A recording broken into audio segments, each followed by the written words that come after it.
To channel ஜோப் சரி தமிழகத்தில் இருக்கக்கூடிய டாக்ஸ் டிபார்ட்மெண்ட் அதாவது வரித்துறையிலிருந்து நிரந்தரமான அரசு வேலை வந்திருக்கு. ஆல்மோஸ்ட் தமிழ்நாடு முழுவதும் எல்லாருமே நீங்கள் அப்ளை பண்ணலாம். நிரந்தரமான அரசு வேலை, சூப்பர் சம்பளம், ஃப்ரெஷர்ஸ் நீங்கள் அப்ளை பண்ணிக்கலாம். A to Z டீடைல்ஸ் சொல்கிறேன். என்ன படிச்சிருக்கணும், என்ன வயது, எப்படி அப்ளை பண்ணுறது எல்லாமே. ஒரு குட்டி சூப்பர் இன்ட்ரோ ஸ்கிப் பண்ணாதீங்க. தலைவர் டாட்டாவோட TCS உட்பட விப்ரோ, காக்னிசன்ட் போன்ற பெரிய பெரிய IT கம்பெனிஸ்லாம் இப்போ ஆட்கள் எடுக்கிறாங்க. எடுக்க போகிறாங்க. சரி, நம்மள எடுத்துப்பாங்களா? நிச்சயமா. அவங்க ப்ராஜெக்ட்ஸ்க்கு நம்ம யூஸ் ஆனால் எடுத்துப்பாங்க. அதுக்கு என்ன பண்ணுறது? டிஸ்கிரிப்ஷன்லேயும் ஃபர்ஸ்ட் கமெண்ட்லேயும் லிங்க் தரேன். அதை டச் பண்ணி ஜஸ்ட் இந்த ஃப்ரீ கெரியர் செஷனுக்கு மட்டும் ரிஜிஸ்டர் பண்ணுங்க. அவங்க ப்ராஜெக்ட்ஸ்க்கு தேவையான current trending technologies like Java, UAUX, full stack, AI, data science, டெவாப்ஸ்னு எல்லாத்தையுமே முற்றிலும் தமிழ்ல சொல்லி தராங்க. எனி டிகிரி முடிச்சும் இன்னும் உங்களுக்கு ஒரு வேலை கிடைக்கலையா? எல்லாருமே ரிஜிஸ்டர் பண்ணுங்க. அதுவும் ஆன்லைன் மோடா இருக்கிறதுனால ஜஸ்ட் உங்க கையில ஒரு ஸ்மார்ட் போன் மட்டும் இருந்தாலே போதும், சூப்பரா கத்துக்கலாம். இவங்கள்ட்ட இதுக்கு முன்னாடி படிச்ச பசங்க பிளிப்கார்ட், பேபால், ஃப்ரெஷ் ஒர்க் போன்ற கம்பெனிஸ்லயும் ஒர்க் பண்ணிட்டு இருக்காங்க. சொல்ல போனா இவங்களே கிட்டத்தட்ட 200+ கம்பெனிஸோட ஹைரிங் பார்ட்னராகவும் இருக்காங்க. ரொம்பலாம் யோசிக்காதீங்க. டிஸ்கிரிப்ஷன்லயும் ஃபர்ஸ்ட் கமெண்ட்லயும் லிங்க் தரேன். ஜஸ்ட் இந்த ஃப்ரீ கெரியர் செஷன் ஃபார்மை மட்டும் ரிஜிஸ்டர் பண்ணுங்க. அவங்களே உங்களுக்கு கால் பண்ணி ஃபர்தர் டீடைல்ஸ் எல்லாமே சொல்லுவாங்க. நீங்களும் எந்த டவுட்டா இருந்தாலும் கேட்டுக்கலாம். Back to the content. இந்த வேலைக்கான அப்ளிகேஷன் ஃபார்ம் இதுதான். இந்த இடத்துல ரோல் நம்பர் அப்படிங்கிற ஆப்ஷன் இருக்கும். இதில் நீங்கள் எதுவும் ஃபில் பண்ணாதீங்க. ஏன்னா இது ஆஃபீஸ் யூஸ் அப்படின்னு சொல்லிட்டாங்க. அவங்க ஃபில் பண்ணிப்பாங்க.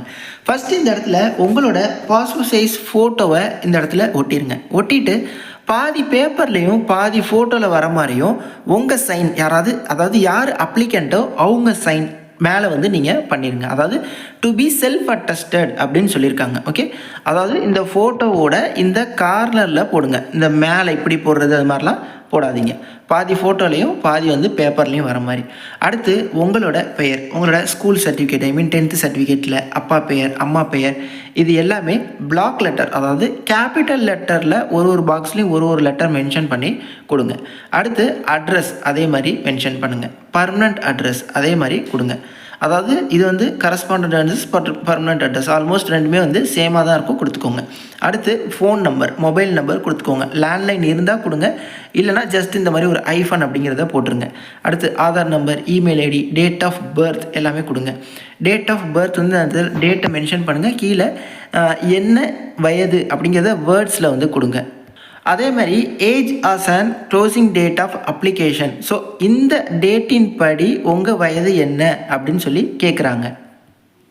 அது எப்படி ஃபில் பண்ணுறது அப்படிங்கிறத சொல்கிறேன்.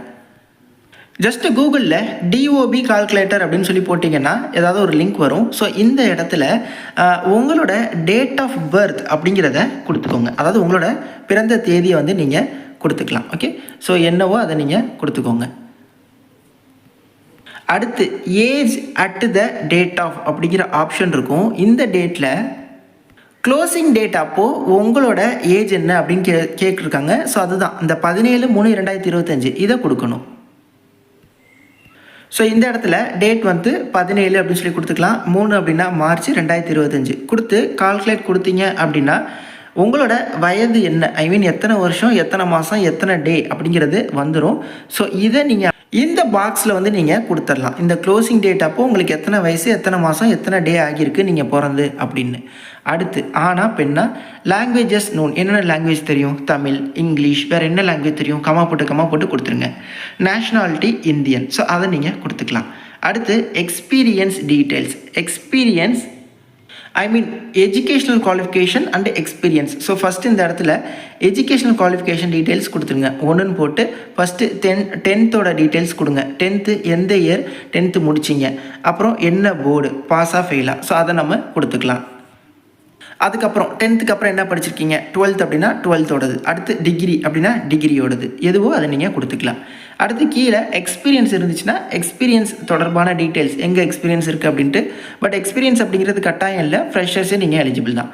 அடுத்து நீங்கள் பொது பிரிவில் அப்ளை பண்ண போகிறீங்களா, OBCயில் அப்ளை பண்ண போகிறீங்களா அப்படின்னு சொல்லி 2 ஆப்ஷன் தான் இருக்குது. இதில் என்ன கொடுக்கணும் அப்படிங்கிறத நான் வந்து உங்களுக்கு சொல்கிறேன். அடுத்து நீங்கள் வந்து if you are ex service man age relaxation வேணுமா அப்படின்னு சொல்லி கேட்குறாங்க. எக்ஸ் சர்வீஸ் மேனாக நீங்கள் ஏஜ் ரிலாக்ஸேஷன் வேணுமா அப்படின்னு சொல்லி கேட்குறாங்க. Ex service man age relaxation வேணும்னா 1 கொடுங்க. இல்லை சென்ட்ரல் கவர்மெண்ட் எம்ப்ளாயி உங்களுக்கு ஏஜ் ரிலாக்ஸேஷன் வேணும் அப்படின்னா இந்த இடத்துல வந்து நீங்கள் 2 அப்படின்னு கொடுக்கணும். அதான் இங்கே கொடுத்துட்டாங்க, ரைட் 1 ரைட் 2 அப்படின்னு சொல்லிட்டு. இல்லை ப்ரோ எதுவுமே இல்லை அப்படின்னா ஜஸ்ட்டு ஒரு ஐஃபோனை மட்டும் போட்டு விட்டுருங்க. அடுத்து details of service of central government employee, அதாவது ஆல்ரெடி இந்த சென்ட்ரல் கவர்மெண்ட் சிவிலியன் எம்ப்ளாயாக இருந்தீங்கன்னா, அப்படி இல்லைனா ஜஸ்ட் இந்த இடத்துல இப்படி ஐஃபன் மட்டும் போட்டு விட்டுருங்க. அதாவது பிளாங்காக விட்டுறாதீங்க, உங்களுக்கு பொருந்தாததெல்லாம் ஜஸ்ட் ஐஃபன் மட்டும் போட்டிருங்க. அடுத்து பிளேஸில் உங்களோட டிஸ்ட்ரிக்ட் நேம், டேட்டில் நீங்கள் என்றைக்கு ஃபில் பண்ணுறீங்களோ அந்த டேட். இந்த இடத்துல உங்களோட லெஃப்ட் ஹேண்ட் தம்ப் இம்ப்ரெஷன், அதாவது இடது கை கட்டவரலோட ரேகையை வச்சுருங்க.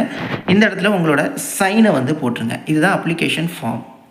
மத்திய அரசு ஜிஎஸ்டி ஆஃபீஸ்லேருந்து இப்போ ஆப்பர்ச்சுனிட்டி வந்திருக்கு. எங்கே உள்ளது அப்படின்னா, கோயம்புத்தூரில் இருக்கக்கூடிய ஜிஎஸ்டி ஆஃபீஸில் கேண்டீன் அட்டண்டன்ட் அப்படிங்கிற ரோலுக்கு இப்போ அப்ளிகேஷன் இன்வைட் பண்ணுறாங்க. ஜிஎஸ்டி அண்ட் சென்ட்ரல் எக்ஸைஸ் அப்படின்னு சொல்லுவாங்க.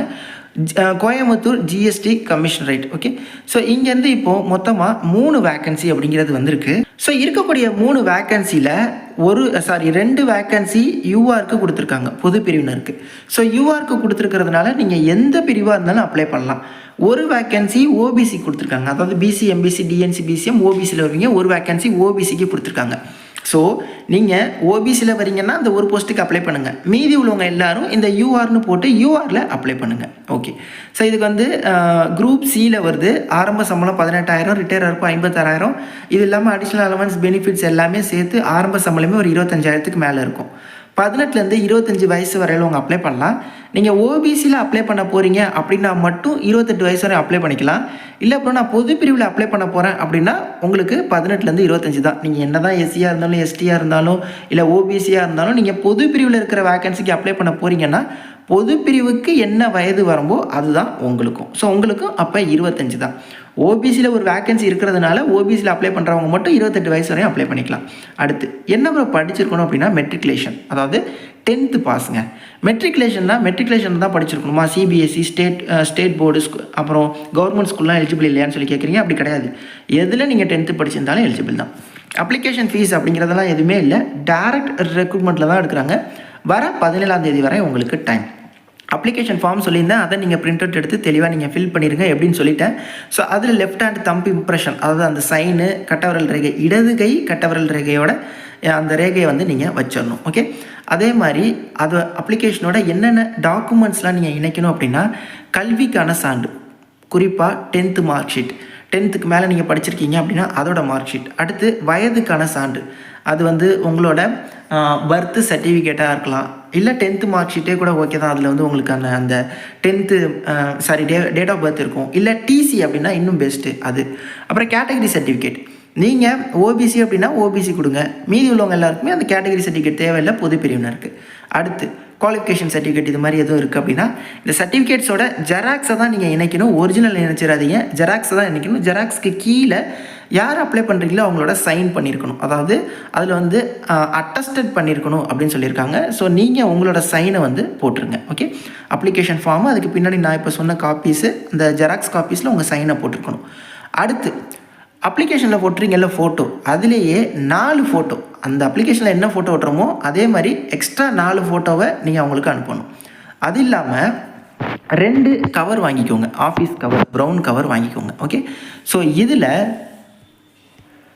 2 எம்டி ஆஃபீஸ் கவர் வாங்கிக்கோங்க. இதில் 2 அட்ரஸில் உங்கள் அட்ரஸ் எழுதிடுங்க. ஓகே, 2ன்னு போட்டு 2 அட்ரஸில் உங்கள் எந்த அட்ரஸ்க்கு போஸ்ட் பண்ணால் உங்களுக்கு வருமோ அந்த அட்ரஸை எழுதிடுங்க. அதாவது செல்ஃப் அட்ரஸ்டு அன்ஸ்டாம்ப்டு எம்ப்ளாயீஸ் கேட்டிருக்காங்க. ஸ்டாம்ப்லாம் ஒட்ட வேணாம். ஒரு எம்டி கவரில் 2 அட்ரஸில் உங்கள் அட்ரஸ் போட்டுக்கணும். இது மாதிரி 2 கவர். ஓகே, 2 கவரை நீங்கள் வந்து அவங்களுக்கு அனுப்பணும். அதாவது அப்ளிகேஷன் ஃபார்மு, பின்னாடி ஜெராக்ஸ் காப்பீஸு அட்டஸ்டட் பண்ணது, அதுக்கப்புறம் 4 ஃபோட்டோ, அதுக்கப்புறம் இந்த மாதிரி 2 கவர், ஆஃபீஸ் கவரில் 2 அட்ரஸில் உங்கள் அட்ரஸ் போட்டது. Okay, 2 cover. ஸோ இது எல்லாத்தையுமே நீங்கள் இந்த அட்ரஸ்க்கு வந்து நீங்கள் அனுப்பணும். இந்த additional commissioner of GST and central excise principal commissioner, so இந்த ப்ராக்கெட் பண்ணியிருக்கேன் பாருங்கள், இதுலேருந்து இதுவரையும் உள்ள அட்ரஸ்க்கு நீங்கள் வந்து சென்ட் பண்ணணும். இதை எல்லாத்தையுமே ஒரு பெரிய கவருக்குள்ளே தானே வச்சு அனுப்புவோம். இந்த மாதிரி ஒரு கவர் இருக்கும். ஸோ இதில் கீழே வந்து பார்த்திங்கன்னா ஃப்ரம்மில் உங்கள் அட்ரஸ் போட்டுருவீங்க, 2ல் இந்த அட்ரஸ் போட்டுருவீங்க. கரெக்டாக 2ல் இந்த அட்ரஸ் வந்து போட்டுருவீங்க. இதுக்கு மேலே இந்த இடத்துல application for the post of canteen attendant அப்படின்னு நோட் பண்ணிடுங்க. ஓகேவா? Application for the post of canteen attendant அப்படின்னு மேலே எழுதிருங்க. கீழே வந்து ஃப்ரம்மில் உங்கள் அட்ரஸும், டூவில் வந்து இந்த ப்ராக்கெட்டில் உள்ள இந்த அட்ரஸும் எழுதிருங்க. நான் சொல்கிறது இது வந்து அந்த மெயின் கவர், பெரிய கவர். ஓகே, ஸோ இதை நீங்கள் வந்து அவங்களுக்கு ஆர்டினரி போஸ்ட் இல்லை ஸ்பீட் போஸ்ட்டில் பண்ணிடுங்க அப்படின்னு சொல்கிறாங்க. நீங்கள் போஸ்ட் ஆஃபீஸில் போய்ட்டு ordinary or speed post, maybe speed post போடுங்க. ஸ்பீட் போஸ்ட் போஸ்ட்டிங்க அப்படின்னா அவங்க எவ்வளோ அப்படின்னு சொல்லுவாங்க. ஸோ அதுக்கு தகுந்தாப்பில் அவங்க வந்து பேமெண்ட் உங்கள்கிட்ட வாங்கிட்டு அந்த போஸ்ட் வந்து ஸ்பீட் போஸ்ட்டில் போட்டுருவாங்க. அதாவது உள்ளே 2 கவர் வைக்கணும், அதில் 2 அட்ரஸில் உங்கள் அட்ரஸ் போட்டிருக்கணும். அது எதுக்கு ப்ரோ அப்படின்னா, இந்த எக்ஸாமுக்கான ஹால் டிக்கெட்டை அதுக்குள்ளே வச்சு அவங்க சென்ட் பண்ணுவாங்க. இதை எல்லாத்தையுமே ஒரு பெரிய கவருக்குள்ளே வச்சு அனுப்புகிறோம் பாருங்கள், அதில் ஃப்ரம் அட்ரஸில் உங்கள் அட்ரஸும், 2 அட்ரஸில் இந்த கோயம்புத்தூர் அட்ரஸும் நீங்கள் மென்ஷன் பண்ணி அனுப்பணும். கேண்டீன் அட்டெண்டன்ட் அப்படிங்கிற போஸ்ட்டு அசிஸ்டன்ட் லெவல் தான். அதாவது அங்கே இருக்கக்கூடிய கேண்டீனில் நீங்கள் வந்து ஒரு அட்டெண்டன்ட் மாதிரி, அதாவது அந்த வரவங்களுக்குலாம் அந்த டீ காஃபி கொடுக்குறது இது மாதிரி. ஓகே, எல்லா ஒர்க்குமே இருக்கும். டேபிளை க்ளீன் பண்ணணும், சேரை க்ளீன் பண்ணுறது, அப்புறம் பாத்திரங்கள் விளக்குறது, டீ காஃபி மேக் பண்ணுறது, அவங்களுக்கு தேவையானதை எடுத்துகிட்டு வந்து கொடுக்குறது, இது போன்ற வேலை தான். ஒரு 10ஆம் வகுப்பு தரத்துக்கு என்ன வேலையோ அந்த வேலை தான். அதை தான் நான் சொல்லியிருந்தேன். ஃபஸ்ட்டு நீங்கள் ஃபுல்லாக டீட்டெயில்டாக செக் பண்ணிவிட்டு அதுக்கப்புறம் அப்ளை பண்ணுங்கள் அப்படின்னு சொல்லி. என்னென்ன செல்ஃப் அட்டஸ்டட் காப்பீஸ் வந்து இணைக்கணும் அப்படிங்கிறதும் கொடுத்துருக்காங்க.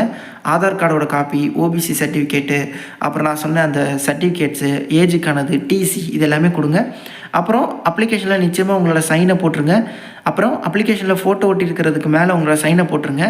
அப்புறம் எந்த ஒரு பிளாங்கையுமே விட்டுறாதீங்க, பாக்ஸ் எல்லாம் பிளாங்காக. உங்களுக்கு பொருந்தலை அப்ளிகேஷனில் ஜஸ்ட் ஒரு ஐஃபன் அப்படிங்கிறத போட்டுருங்க. இதற்கான ரிட்டன் எக்ஸாமினேஷன் ஒன்லி கோயம்புத்தூரில் தான் இருக்கும். அந்த ரிட்டன் எக்ஸாமினேஷனுக்கான ஹால் டிக்கெட்டை உங்களுக்கு அவங்க போஸ்ட் மூலமாக ஷேர் பண்ணுவாங்க. அதுக்கு தான் ஒரு 2 கவர் கேட்டிருந்தாங்க. 2 அட்ரஸில் உங்கள் அட்ரஸ் போட்ட empty cover 2 cover. Okay, so அதுக்கப்புறம் பார்த்தீங்கன்னா இவங்க வந்து அதற்கான ரிசல்ட்டை டிபார்ட்மெண்டல் வெப்சைட், இந்த ஜிஎஸ்டி சென்னை ஆஃபீஸ் வெப்சைட்டில் அவங்க வந்து சொல்லுவாங்க யார் யாரெல்லாம் செலக்ட் ஆகியிருக்கீங்க அப்படிங்கிற விஷயங்கள் எல்லாமே. வர மார்ச் 17 லாஸ்ட் டேட்டு. ஸ்பீட் போஸ்ட்டில் மட்டுமே அனுப்ப ட்ரை பண்ணுங்கள், அதுதான் வந்து உடனே வந்து சென்றடையும். அந்த நோட்டிஃபிகேஷனுமே நான் உங்களுக்கு டிஸ்கிரிப்ஷன் பாக்ஸில் தரேன். இதை நீங்கள் ஒன் டைம் நீங்களும் ரீட் பண்ணுங்கள். முக்கியமான தகவல் எல்லாமே நான் சொல்லியிருக்கேன். இன்கேஸ் எதுவும் மிஸ் பண்ணியிருந்தால் கூட உங்களுக்கு கூட தெரிய வரலாம். தெரிய வருது அப்படின்னா எனக்கு கமெண்ட் பாக்ஸ்லையும் இன்ஸ்டாலையும் தொடர்பு கொள்ளுங்கள். நான் நிச்சயமாக உங்களுக்கு தெரியப்படுத்துகிறேன். நிறைய பேருக்கு நிறைய ஷேர் பண்ணுங்கள். தேங்க்ஸ் ஃபார் வாட்சிங். Take care and bye. Tata.